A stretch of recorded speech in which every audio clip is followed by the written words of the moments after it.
Olá, aqui é a Clarissa de Aquiari e você está assistindo ao canal da Bifamily, um lugar para pais e mães inspiradores. Nesse vídeo de hoje eu vou falar sobre como compreender a linguagem da criança pode te apoiar a se conectar com seu filho, a vivenciar uma relação mais próxima, íntima e mais cooperativa com a criança. A primeira coisa que eu sinto que é importante de falar com você sobre esse tema é que o adulto é aquele que vai nomear o mundo para a criança. O adulto, ele é como se fosse uma ponte entre a criança e o mundo. E sabendo disso, eu sinto que uma dessas formas de ligar a criança com o mundo é através da linguagem. Não só a linguagem corporal, as nossas expressões, mas a linguagem verbal também, e é sobre ela que a gente vai falar hoje. No primeiro momento, quando a criança chega nesse planeta, o nosso papel como pai e mãe é fazer com que essa criança se sinta parte desse lugar que ela está chegando, fazer com que ela se sinta acolhida, com que ela se sinta reconhecida, com que ela se sinta parte disso tudo. Considerar essa criança, integrar ela nesse espaço, nessa família, nessas relações, nesse mundo que ela está chegando. E uma forma da gente fazer isso é a gente nomeando o que vai acontecer para ela.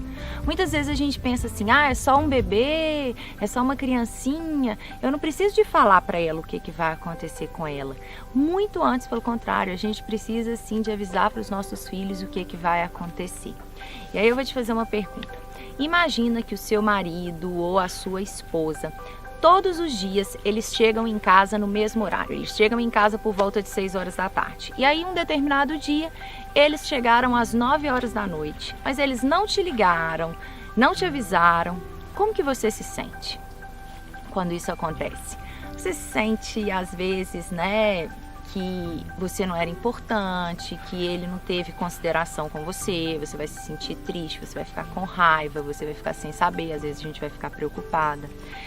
Então, tenta se colocar no lugar da criança, que muitas vezes a gente pega ela aqui, leva para lá, faz as coisas com ela, sem avisar o que está acontecendo com ela. Uma das formas de apoiar a criança a chegar aqui, então, seria nomear para ela tudo que está acontecendo com ela. Filhinho, a mamãe vai trocar a sua fralda agora, eu vou passar um algodão com uma água quentinha no seu bumbum. A gente vai para a casa da vovó hoje. Tá na hora do banho, o banho mamãe vai lavar o seu corpinho, esse é o seu pezinho, ai que pezinho cheiroso. E nomeando para a criança o que está acontecendo com ela é muito importante nesses primeiros momentos, nesses primeiros anos de vida. Uma outra coisa que eu acho que é muito importante de colocar nesse vídeo, que eu queria compartilhar com vocês, é que por volta de 2 anos até uns 6 anos, a criança ela é permeada pela fantasia, pela imaginação. E quando a gente entende que a criança ela está envolvida por esse mundo da fantasia e da imaginação e compreende isso, compreendo que essa é a linguagem da criança, que nesse momento a criança e o mundo são uma coisa só, que o mundo ao redor para ela, ele é vivo, a criança ela interage com o mundo como se tudo tivesse vida. Quando eu entendo essa linguagem e eu utilizo essa linguagem no meu dia a dia, na forma de me comunicar com meu filho, eu posso transformar a nossa relação de uma maneira incrível. Nossa relação pode ficar muito mais leve, muito mais próxima, muito mais conectada, muito mais tranquila, harmônica, e essa criança pode cooperar e ter uma tendência muito maior a cumprir as regras, a fazer o que precisa de ser feito ali na rotina, na logística do dia a dia. O que eu estou querendo dizer com isso? De uma maneira bem prática. Quando eu entro nessa linguagem da fantasia junto com a criança, eu posso usar desse recurso da fantasia, do lúdico, da imaginação, como um recurso de apoio na hora de me comunicar com a criança. Como é que eu faço isso de uma maneira bem prática aqui em casa?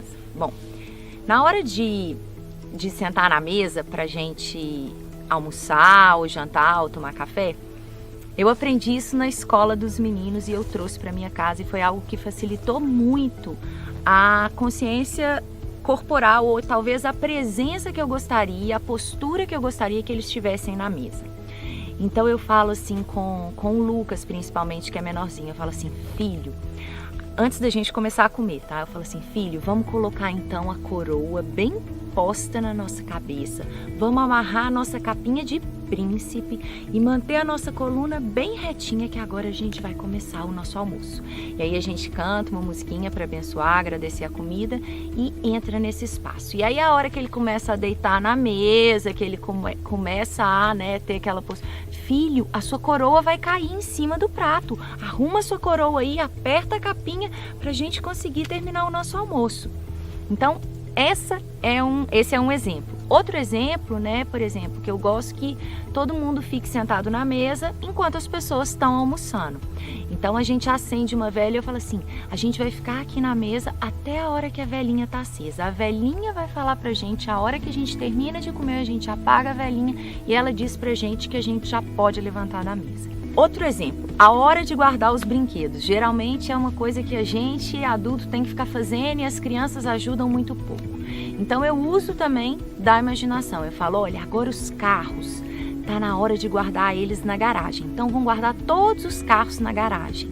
As bonecas já estão ficando com sono, tá na hora deles dormirem. E aí a gente arruma os bonecos, coloca todos eles para dormirem. Eu falo que os brinquedos estão com sono, que tá na hora deles dormirem. Às vezes eu conto história, né? Uma história de que entrou um vendaval naquele quarto e fez uma bagunça toda nos brinquedos e que agora é hora da gente colocar todos os brinquedos para dormirem e descansar, igual a gente vai descansar e o nosso corpinho vai descansar. Então usar dessa linguagem. Também em momentos que eu sinto que tem muito barulho, ao invés de ficar pedindo para falar baixo, insistentemente, toda hora, que eu sinto que eles estão muito agitados, isso também eu aprendi na escola. Eu chamo o Senhor Silêncio, eu falo, Senhor Silêncio, e aí eles naturalmente começam a acalmar e a se escutar. Às vezes quando eu sinto que eu tô falando, eles não me escutam, eu falo assim, filho, mas hoje tem muito purê nessa orelha sua, o que que tá acontecendo?